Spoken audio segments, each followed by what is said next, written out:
Hello, I'm Lodging Editor Kate Hughes. Thank you for listening to Lodging on Demand.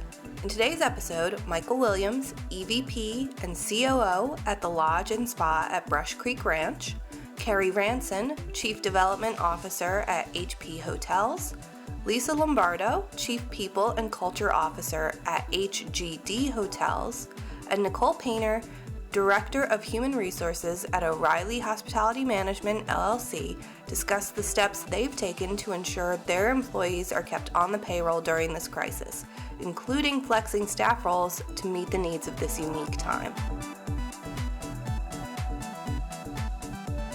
So first, I want to talk a little bit about the situations at your specific properties and companies. What gave you the idea to transform your employees' roles? Kerry, how about we start with you? Well, good morning. Well, I think the situation at hand gave us the opportunity to switch roles. I think what's been impressive about it has really been the resiliency of our team members to want to take on other roles and kind of throw their name in the hat for trying different things. Just the necessity of, I think, and the importance of trying to keep the assets open.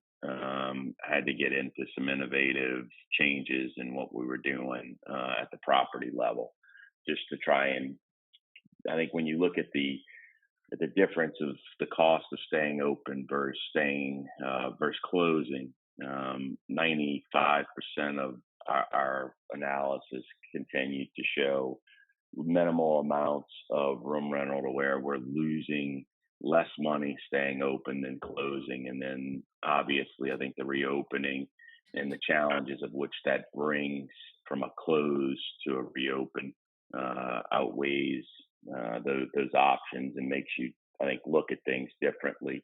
I think it's been amazing to see whether it's our GMs jumping in to, clean floors, clean elevators, work desk shifts, night audits, et cetera, or even our team members that,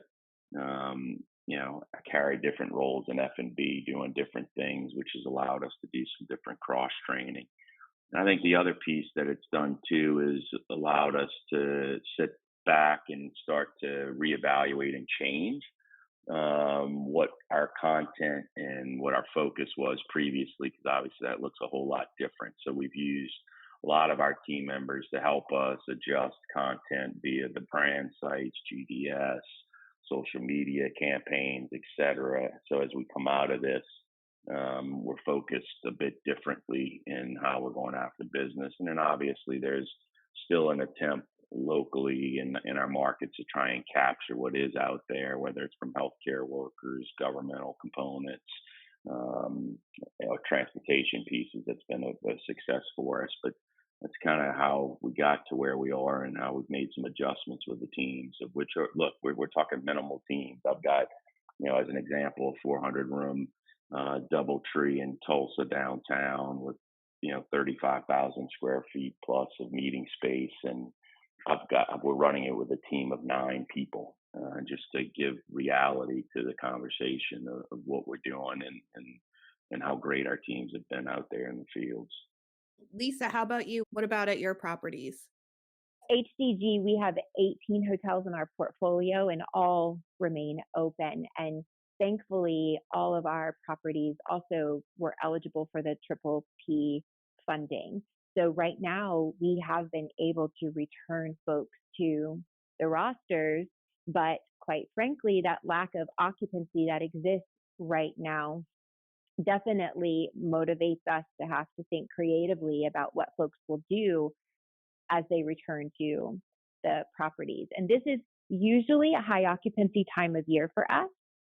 So we have been able to, like so many of our peers in the industry, move into project mode with deep cleaning. And there are some projects that our team members have brought to us. Our regionals and GMs circulated lists of what could we be doing right now that we have time, now that we can take this breath, what can we be doing? And we've learned and asked, what are some skills that we may not know that you have that you could now lend to the property at this time to help us to get more work done. So we have anything from housekeepers who are learning how to clean PTAC units. There's a lot of steam cleaning going on. We have front desk agents doing lot cleanup and minimal landscaping. Somebody stepped up and said they knew how to lay tile. We have cooks working maintenance, and for those who want the hours, we certainly have been able to find a way to give them those hours back on the schedule. We're also encouraging our GMs to think about a training curriculum. Maybe it's an HR training, maybe it's brand specific, human trafficking, stuff that we could bring in and on a one-on-one basis, have folks doing training, possibly even in the business center, and even group classes, so that we can use this time to spruce up and maybe make an investment in their professional development and in that way as well. So even putting people back to work on the properties right now, the cleaning of the public and communal spaces in the guest rooms is very different now. It's going to take a little bit longer for a checkout and even a stay over to get those rooms inspection ready. So just the process of bringing folks back and acquainting them with how operations, how hospitality looks now, because hospitality looks a little different, and it's a trick to make sure that it still feels hospitable, because a lot of what we're doing may feel initially more clinical, and especially when you're doing it wearing a face mask and all the protective, the PPE in play. But that's important for our team members to have and to learn that this is the way that things need to work now, not just for their own safety, but of course for the safety of the guests, and then for the safety of the family members that they're returning home to every day. And Michael, you have a bit of a different perspective because you're overseeing one property. What has it been like at your hotel? Well, we actually have 4 entities out on the 30,000 acres that we operate. We're a luxury guest ranch, and it's different because this COVID-19 caught us right at the tail end of our winter season. So, the governor of our state closed us down on March 24th, and we literally had a wedding in house that had to check out after one day.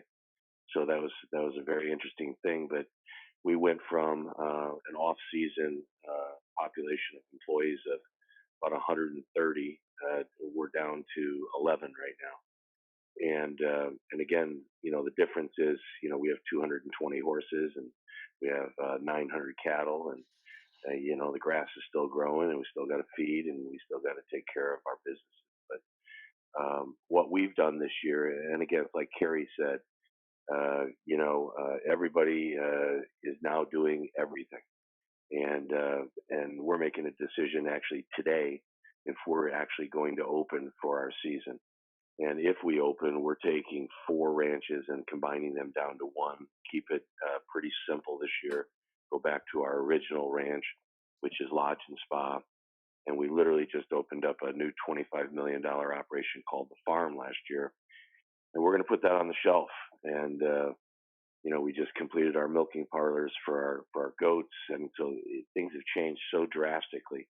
But back to the question at hand, as far as how we've been able to keep employees on, we really, we're going from 5 executive chefs now down to 1. So it's really an interesting predicament that we're in. But we're trying to take that staffing model for the original ranch, which is from 330 people, with all the ranches kicking at once, down to 138. So we've had to be very, very strategic there. And so we have people who were managers in 2019 who will be housekeeping inspectors. Nicole, what about at O'Reilly Hospitality Management? What's been going on there? Well, as everyone's been experiencing, it's kind of come in waves. So the first initial wave was shock and survival. So adapting, and kind of the themes that we decided early on is, who knows what this is going to look like when it's all over and we come out of it. But and I know the buzzword from early on and all the webinars and communication rolling out from CDC and other governing bodies was just fluidity. So how can we be adaptable, nimble, fluid, utilize, obviously being hospitality, many of you have said this already, but people are helpful. They want to help. How can I help? We had just an amazing response from the team members on, my normal day-to-day duties are a general manager, but I am happy to do housekeeping. It's a team approach, and we call our employees team members. So the team members have been extremely receptive to those changes of, I'm going to flex, and maybe I've never done this before, but I'm going to learn it and be adaptable and nimble. So that's been extremely helpful as we've navigated through this. As many others, we've had to go down to the skeleton crews, and that was tough. It was really tough. But luckily we were able to be approved for those PPP loans and have been able to bring some back. Of course, I'm sure you all are facing, many aren't coming back for a variety of reasons, childcare, unemployment, so on and so forth. But we've been really focused on, now that we have the funds to bring people back, there's not necessarily enough to do. Revenues are down. We also have restaurants, so obviously can't have people in the restaurant doing carry-out service. But being able to utilize that precious gift of time that we've never really had before. It's been go, go, go, 90 miles an hour all the time. So using that precious gift of time for special projects, for deep cleaning, we've set up Facebook groups for everyone to stay connected, private groups, and trying to communicate with our laid off team members to showcase what we're doing. We're still a team. We're going to come out of this. It may not look the same, but we are going to come out of it, and keep the morale up as much as we can. But taking that precious gift of time, doing deep cleaning, we're sharing pictures of what people and projects are going on throughout the company, flipping mattresses, just those little things, that special projects that we've never had time to do. But in the beginning, it was really challenging with people being flexible. That's great, but we were seeing a little bit of burnout. So it's been nice to bring people back on those special projects. But transforming the employees' roles, some other things that we were surprised to see was the adaptability of some from the corporate office, whether they be revenue managers or regional directors of operations. They're floaters. So as we knew, when we cut down to skeleton crews, we had to do it, but it wasn't a long-term solution. We knew there were going to be ramifications of that, working long hours, just with the stress of COVID, personally, how it impacts your family and your community. So it sounds like, talking to all of you, that people have been really open to flexing their roles and taking on new responsibilities and learning new systems. But you also mentioned, Lisa, that some people were starting to get burned out. People were taking on too much. What are some of the other pitfalls that you've encountered since flexing your employees' roles? Kerry, do you want to weigh in on that? One of the burnout piece is a piece that's been a huge concern of ours from the get-go. It's still a concern of mine as we come out of this, because I think we're going to have a pretty Herculean task in front of us as far as, even though if you're open, I think we're going to have to reopen these hotels. But back to this piece, I think some of the things that we did and have tried to continue to do is adjust scheduling. So, when we started, it was the momentum of energy, and you've got people working 6 days a week, sometimes 10 hours a shift. And with it, we took a step back and all right, guys, we can't keep working the way we've always worked, whether it was, normal 3 to 11, 7 to 3 shifts. We've got to break this up, and it's got to be broken up into either 3 12-hour shifts a week or 4 10-hour shifts a week. And we've got to get people time away from this. And so that's some of what we've done with our current scheduling. Michael, what about on the ranch? I would imagine burnout, and there could be other issues that affect your employees if they're taking on a job that they're not used to taking on, especially when it comes to something like animal care. I have to tell you, it's unique, and being out in the air and being out in the landscape, it's minimized. Uh, but I will tell you, when you're taking a director of rooms and you're putting a stain brush in their hands, that's an interesting thing. They get more stain on their clothes than they get on the logs. But again, everyone has been a trooper, and then they understand that what they're doing is potentially getting the ranch prepared to bring back 138 people, not totally, but to bring those associates back. So they know that they're the chosen ones that have been asked to stay on to do whatever. They take that with their chins up and their eyes straight forward.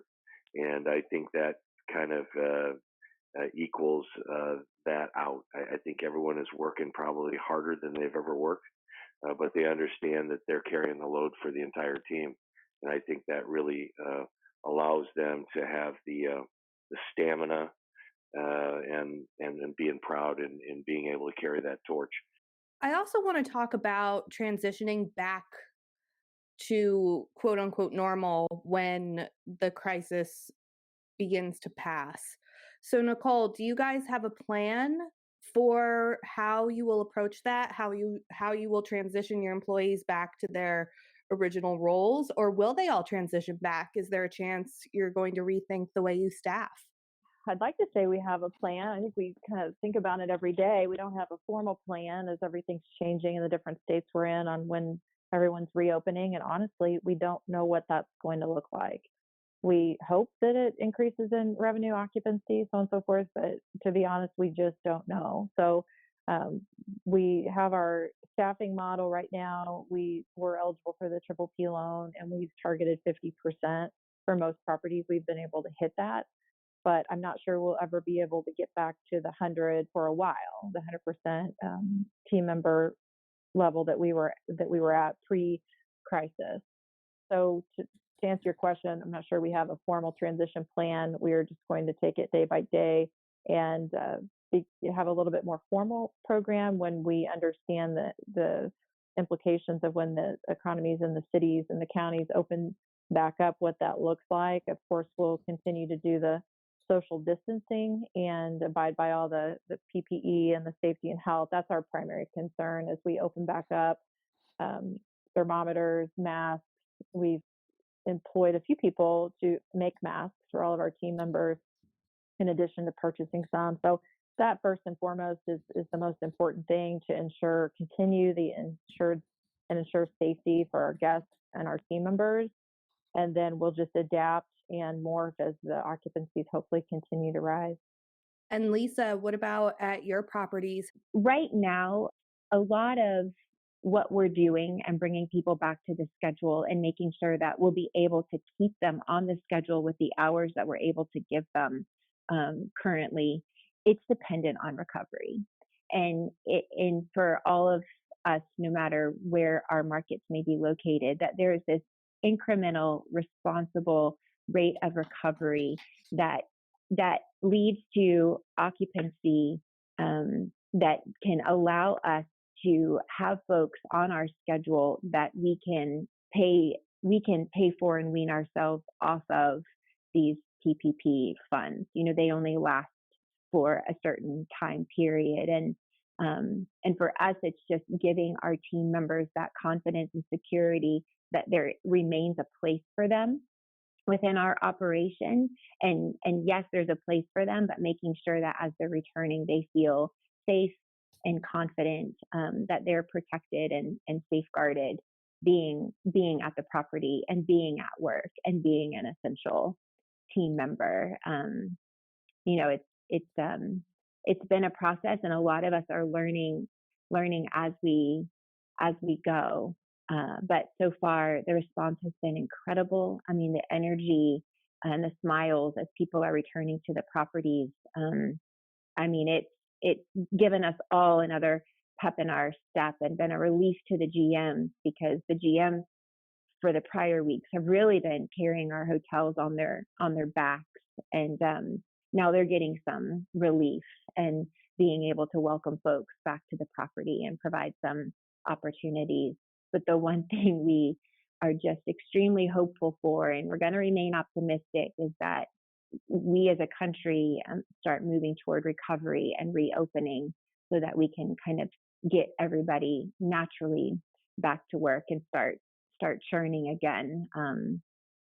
That that's what a lot of this depends on. Kerry, how about in your situation? For the last 2 weeks or so, I mean, we've been, I think, uber focused on what does this look like as we come out of this, and what do we need to do, and what are the processes that we're going to need to follow to carry through it. Whether it's starting with complete hygiene plans, although obviously the brands will have their own. We're trying to get out in front of this to have that ready to go.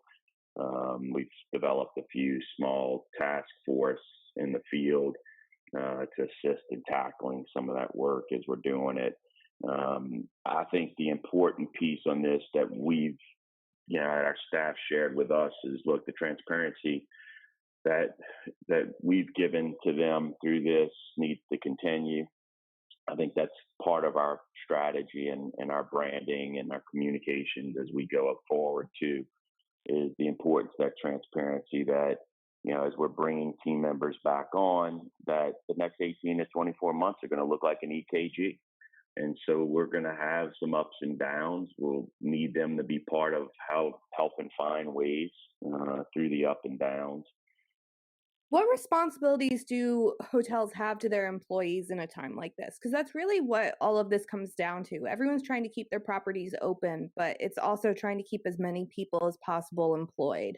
So, Lisa, what should hoteliers be keeping in mind as they make these decisions? Our vision at HGD Hotels is to positively impact the people in the world around us. And that absolutely starts with our team members.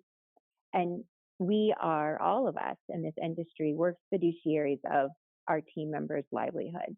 And so we are committed to putting things in place that ensure they feel safe in their work environment. And the rippling out impact of the measures that we're all putting in place right now, industry-wide, again, HGD Hotels is not alone in the measures we're putting into place, is that if we're doing these things to protect the well-being, the financial and physical well-being of our team members, then our guests will also ultimately be the beneficiaries of those measures. So it's all about what we can do to put our team members first. They are our heartbeat. And with them, so many of them coming back on board right now, it's just, oh my goodness, our heartbeat is back. But that's where we are with this. Just whatever we can do to protect the financial and physical health of our team members. And Michael, how about you? The same thing applies. When we had to, let go of people, it's the genuine care and concern of how to deal with this. The plus side of this is we've allowed all of our employees and managers who had to leave the organization, hopefully temporarily, they've been able to stay rent-free in their housing. They are picking up their portion of their health insurance, but we're picking up the rest. So we've kept that intact, as I said before, with our food drives. We actually we participate in a trade show company, a sales trade show company sponsored by HB Events, and they literally gave us back $7,000 of the canceled shows that they're doing, and we're putting that into our employee fund as well. So I just think it's different for all of us, but I think it's just the genuine care and concern of how we deal with our associates, because they're the ones who deliver the service. They're the ones who bring the brick and mortar to life. And this will pass, and we will bring people back. But I think, as Kerry said, it's a different norm. We're going into this year. We'll be open from June the 7th through October the 18th, and we truly have to make hay when the sun shines. And but it's not going to be at 80-85% like we normally do during the season. It's probably going to be 30 points less than that. So how do we make money? And that's the only money that we make during the year. So it's a different norm. But again, we have so many other things that we have to deal with as well. These people live together. It used to be that they lived 4 people to a room. Now it'll be down to about 2 to a room or 1 to a room. But again, it's we're bringing a full-time EMT on on our staff this year. We'll be doing daily temperature checks with wristbands, nightly temperature checks. We have a place where we'll quarantine anyone on a different ranch so we can totally get them off. But the other thing I think we all are concerned with is the people that come into our businesses and the people that come into our 1,200 person community from New York or from New Jersey. So I think those are all major concerns of ours, and we're trying to put the bow and tie on those SOPs that I think we're all rewriting. But everything's changed. Everything's changed from our food service to our employee dining to our housekeeping standards to our check-in standards. And we also offer 20 some odd activities, all the way from shooting to riding to fishing. And there's a lot of close encounters with guides. So we're trying to work through all of those. And Nicole, what about at your properties? What responsibilities are you keeping in mind to employees as you work through this process? Well, I think someone said it earlier. I think transparency and communication is the key, even for the laid off team members, trying to stay informed and in contact with them so they understand what's going on in addition to the active team members. There's a lot of uncontrollable throughout this whole thing. It will continue to look that way in some regards. We just don't know what the future holds. It's certainly not going to be the same by any means. So we're trying to focus on the controllable things, as mentioned previously, focus on the safety and health and well-being, not only the PPE, which I think is a big deal. People are concerned about being a essential worker and what does that mean for myself, for my family, so on and so forth. So doing everything we possibly can and communicating that out is important for the safety and well-being of our team members. And then also we've done quite a bit with trying to promote the employee assistance program, as I'm sure others have on this call, but mental health, physical health, and really looking at that as a whole. So we've had some webinars, we talk about it. We have biweekly calls with our general managers at all of our properties just to make sure everyone's taking care of themselves. Because someone had mentioned earlier, this is going to be a marathon. So equipping our team members with the resources and toolkits that they need to be successful, and then being transparent. We don't have everything figured out, and that's okay. We're going to work together as a team. We're going to adapt. We're going to focus on being creative with sales, with revenue, because it is about, at the end of the day, you have to make money to stay where you can keep team members employed and bring back people sooner than later, which is really important. So I think the important things are focus on the controllable, what we can do, and being transparent, communicating, and then staying true to your roots and who you are, the DNA of your company.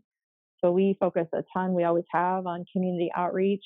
And we've seen some of the biggest smiles on our team members' faces from paying a little program that our marketing and revenue teams rolled out called Pay It Forward concept, but providing meals to healthcare workers. And that is some of the biggest smiles that I've seen on the team members' faces in weeks. So going back to the roots and the DNA of what makes you tick and taking care of your team, that's going to get the biggest rewards, in my opinion, and what I've seen even over the last couple of weeks. This week, it was Earth Day, and people were taking pictures of what they were doing. They were planting trees outside.